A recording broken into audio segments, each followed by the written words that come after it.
ನೋಡಿ, ಇದೆಲ್ಲದರ ನಡುವೆ ಈ ಕೆಂಪುಕೋಟೆ ಸ್ಫೋಟಕ್ಕೂ ಮುನ್ನ ಉಗ್ರರ ಪ್ಲಾನ್ ಏನಾಗಿತ್ತು? ಹಾಗಾದ್ರೆ ಬ್ಲಾಸ್ಟ್ಗೂ ಮುನ್ನ ಎಲ್ಲಿ ಹೋಗಿದ್ದ ಆ ಸೂಸೈಡ್ ಬಾಂಬರ್? ಸೋಮವಾರದ ಹಿಂದಿನ 2 ದಿನ ಎಲ್ಲಿ ಅಡಗಿದ್ದ ಆ ಉಗ್ರ? ಗ್ಯಾರಂಟಿ ನ್ಯೂಸ್ ನಲ್ಲಿ ಸ್ಫೋಟದ ಮತ್ತೊಂದು ರೋಚಕ ಸುದ್ದಿ.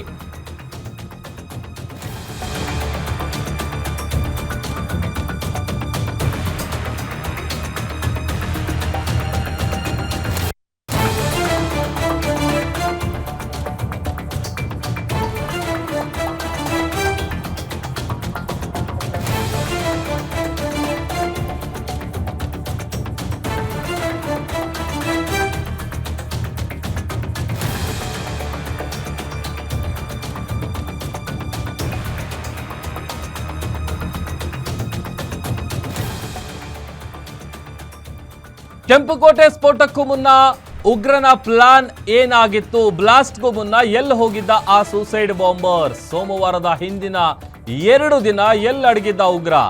ಗ್ಯಾರಂಟಿ ನ್ಯೂಸ್ ನಲ್ಲಿ ಸ್ಫೋಟದ ಮತ್ತೊಂದು ರೋಚಕ ಸುದ್ದಿ. ಕೆಂಪುಕೋಟೆ ಬ್ಲಾಸ್ಟ್ಗೂ ಮುನ್ನ ಭೂಗತವಾಗಿದ್ದ ಸೂಸೈಡ್ ಬಾಂಬರ್, ಯಾರಿಗೂ ಕಾಣಿಸದಂತೆ ಅವಿತುಕೊಂಡಿದ್ದ white collar terror doctor Umar. ಫಿದಾಯಿನ್ ಮಾದರಿಯಲ್ಲಿ ಬಾಂಬ್ ದಾಳಿಗೆ ಆತ ತಯಾರಿಯನ್ನ ನಡೆಸಿದ್ದ 3 ದಿನದ ಮೊದಲೇ ತನ್ನ ಮೊಬೈಲ್ ಅನ್ನ ಸ್ವಿಚ್ ಆಫ್ ಮಾಡ್ಕೊಂಡಿದ್ದ. ತನ್ನ ಕುಟುಂಬದವರ ಸಂಪರ್ಕಕ್ಕೂ ಸಿಗದಂತೆ ಆತ ತಲೆಮರೆಸಿಕೊಂಡಿದ್ದ. ಫರೀದಾಬಾದ್ ಉಗ್ರ ವೈದ್ಯರು ಸೆರೆ ಸಿಗ್ತಾ ಇದ್ದಂತೆ ಉಮರ್ ನಾಪತ್ತೆಯಾಗಿದ್ದ. ಡಾಕ್ಟರ್ ಆದಿಲ್, ಡಾಕ್ಟರ್ ಮುಜಮಿಲ್ ಅರೆಸ್ಟ್ ಆಗ್ತಾ ಇದ್ದಂತೆ ಈತ ತಲೆಮರೆಸಿಕೊಂಡಿದ್ದ. 2900 kg ಸ್ಫೋಟಕ ವಸ್ತು ಜೊತೆ ಇಬ್ಬರು ರೆಡ್ ಹ್ಯಾಂಡ್ ಆಗಿ ಸಿಕ್ಕಿಬಿದ್ದಿದ್ರು. ವೈಟ್ ಕಾಲರ್ ಉಗ್ರರು ಪೊಲೀಸರು ಹುಡುಕ್ತಾ ಇದ್ದಾರೆ ಅಂತ ಗೊತ್ತಾಗ್ತಾ ಇದ್ದಂತೆ ಈ ಉಮರ್ ನಾಪತ್ತೆಯಾಗಿರ್ತಾನೆ. ಪೊಲೀಸರ ಎನ್ಕ್ವೈರಿ ವೇಳೆ ಉಮರ್ ಬಗ್ಗೆ ಆ ಇಬ್ಬರು ಉಗ್ರರು ಬಾಯ್ಬಿಟ್ಟಿರ್ತಾರೆ. ನಿನ್ನೆ ದಿಢೀರಂತ ಪತ್ತೆಯಾಗಿ ಸೂಸೈಡ್ ಬಾಂಬ್ ಅಟ್ಯಾಕ್ ಮಾಡಿದಾನೆ ಈ ಉಗ್ರ ಡಾಕ್ಟರ್ ಉಮರ್.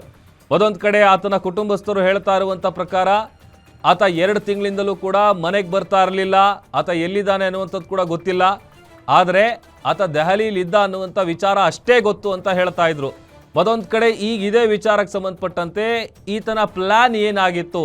ಯಾವಾಗ ಅಲ್ಲಿ 2900 kg ಸ್ಫೋಟಕ ವಸ್ತುಗಳು ವಶಕ್ಕೆ ಪಡಿತಾರೆ, ಆ ಸಂದರ್ಭದಲ್ಲಿ ಈತ ತಲೆಮರೆಸ್ಕೊಂಡಿರ್ತಾನೆ.